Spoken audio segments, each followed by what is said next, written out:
I've never really been a fire type of person, and this isn't just Pokemon, this is like any kind of story where there's an elemental thing going on with earth, wind, water, fire. I always heavily gravitate toward water and sometimes earth stuff because leaves and flowers are cool. I know some people are very into fire as a thing and prefer the fire starters, but that was just never me. Though working on these, I totally understand the appeal. Like, I get a whole new appreciation for how interesting and fun and cute these designs are when doing fan art of them. And working through the fan art of Charmander and rewatching that Pokemon episode where he was introduced to us, where he was left abandoned on that rock with his little flame on his tail that can't go out, which is very funny because people make birthday cakes of that exact pose and scene, and it's like, it's kind of morbid because you have to, you know, get rid of his flame to make a wish. But regardless, as I was watching that episode and working on this fan art, it struck me how much this design reminds me of a Shoiryu from Neopets. I'm an old person, so I played Neopets growing up. If any of you are other old people who played Neopets, let me know in the comments below. The Shoiryu was actually a fan-created Neopet. There were two, the Shoiryu and the Zafara, I believe. But anyway, I had a Shoiryu growing up. Her name was J. Marie, with I think a couple numbers at the end that escape me right now, but she was a glass Shoiryu back when that was a color you could choose. That really ages me. They auto-converted her to Tyranian, which is much less cute. But I had a Shoiryu growing up, and I always liked that short, stubby, dragon-like design, and that's what Charmander has going on. He's very short and stubby, and very simple. What I like a lot about these first-generation Pokemon designs is a lot of them are very simple, they're not overly complex. Even Charizard, who we'll talk about at the end of this video, he's a cool dragon, but he's not overly detailed. He's exactly as detailed as he needs to be to get across the idea of strength and coolness and toughness, but they still keep some very simple shapes like the belly and the short stubby legs intact from Charmander, which I think is nice. Like, characters don't need to be overly complicated or detailed in order to be interesting looking, and oftentimes it's better if they are simpler because they're more iconic and memorable.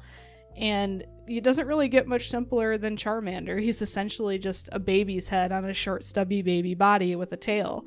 And he's iconic for that reason. He's so simple and cute. And very baby-like. He has big baby-like eyes, a big baby-like head, and I can definitely see why people would gravitate to Charmander as their starter playing the games for the first time. I still think Squirtle is the ultimate baby, but I totally get the appeal of Charmander. And I think the art came out pretty cute as well.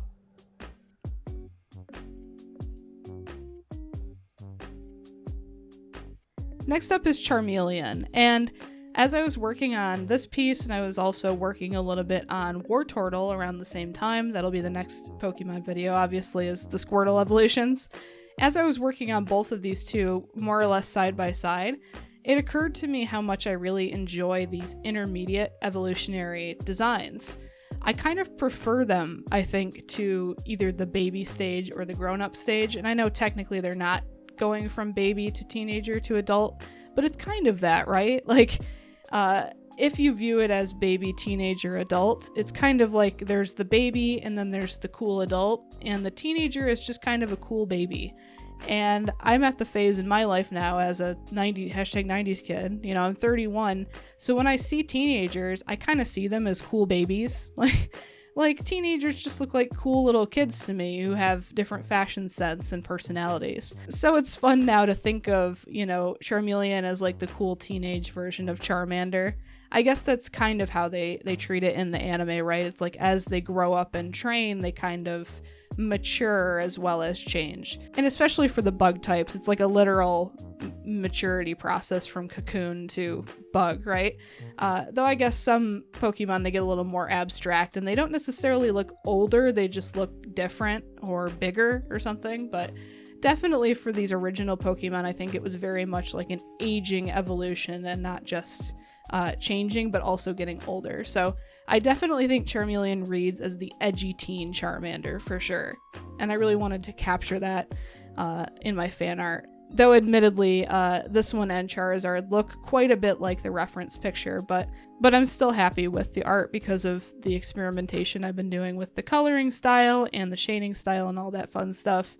it's been neat to try to like figure out how am I gonna do interesting rim lighting? How am I gonna do interesting color and not be so hung up on is it technically right or does it just look cool? And just embracing when I think something looks cool and moving with it. Because so far I think these Pokemon pieces are overall quite a bit stronger than my Animal Crossing series, which I'm okay with. It means that I'm actively trying to improve my craft. So there's a lot I can still learn and improve upon in these, and I hope as the series goes on, there will be a noticeable increase in quality. Like by the time I finish, like by the time I draw Mew and Mewtwo, I hope they look 10,000 times better than Charizard and Charmeleon and all the ones I did at the start, you know? Because I am working chronologically. I'm not jumping around as much like I did for Animal Crossing. I'm trying to work in order specifically so I can visually see a timeline of like how much better I've gotten over time. Though I'm happier with the color choices I'm making with these versus the color palettes I had for Animal Crossing. I think they're much more aesthetically pleasing, and I like this kind of creamsicle orange color I'm using across all three to mute the orange color a little bit, but it still reads as very orangey. It reminds me of my childhood bedroom actually at my dad's house, was like a creamsicle color orange. Kind of like the shade of Charmeleon here. So anyway, rambling aside, I think this one came out cool, and I think he looks like a pretty cool baby, if I do say so myself.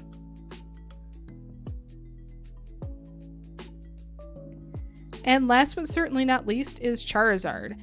And like I mentioned earlier, I think it's cool that Charmander is like a cool, tough looking Pokemon, but he's very simple. Like even his fingers, like there's not extra detail on the claws and stuff. His toes and everything is the same as Charmander and Charmeleon really. His belly is the same, very simple shape, like a pear shape. His tail is very simple. There's no extra spikes on it or anything. The only real level of detail is like the shape of the wings, how it kind of has this interesting crookedy finger type of shape for the wings. That's really the only level of detail on Charizard, and that's all he needs to look cool.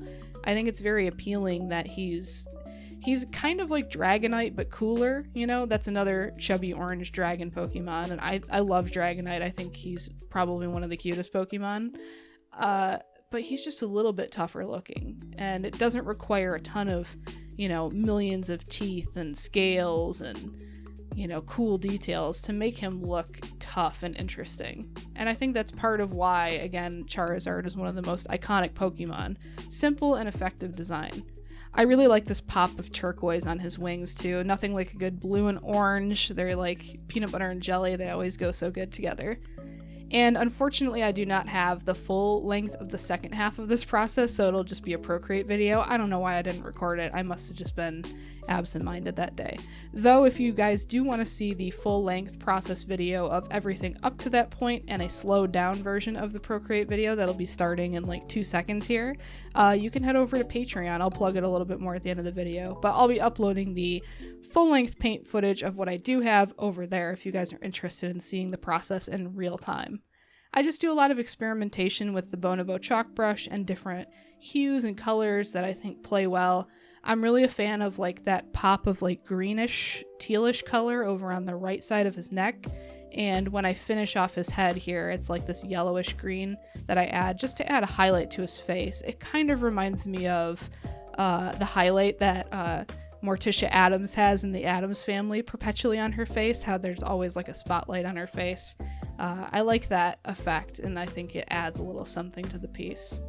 And I love a good, you know, berryish purple color against the orange and the green and teal working together on the wings there. I also add a little touch of texture on the wings at the very tail end just to make it look a little more interesting. Again, I'm really happy with these pieces, but I am looking forward to the day when I look back and I go, oh, I could do that so much better. But that's half the fun of doing stuff, is just doing it so much that you look back in a couple years and you're like, oh, I could do that in my sleep, but it was such a artistic challenge at the time. Like in 5 years, I could probably make a piece like this one-handed, right? But that's just part of the process, and I'm excited to see where this series goes in terms of you know, art skill, leveling up, and all that fun stuff. Though for now, I am super pleased with these pieces. I really like the texture on the wings and how all the colors play together. Really happy with this one, even though I wasn't a fire starter girl. Were you a fire starter kid? Was Charizard your favorite growing up? Let me know in the comments below, and if you want to be one of the coolest people on earth, get access to exclusive sketches, as well as full-length process videos, you can join me over at patreon.com/AlyssaAaron for only $5 a month, and get your name in the credits and help support an artist. If you're this far in the video and you haven't subscribed yet, you might as well. If you like Nintendo, Pokemon, cute art, and all that fun stuff, you're in the right place, so why don't you hit subscribe? I might take a week or two off posting. I will let you guys know updates on that in the community tab, so keep eyes on that. But if I do take a break, I'll be back very soon with more Pokemon and Nintendo stuff very soon. So I'll see you all in the next video. Peace out.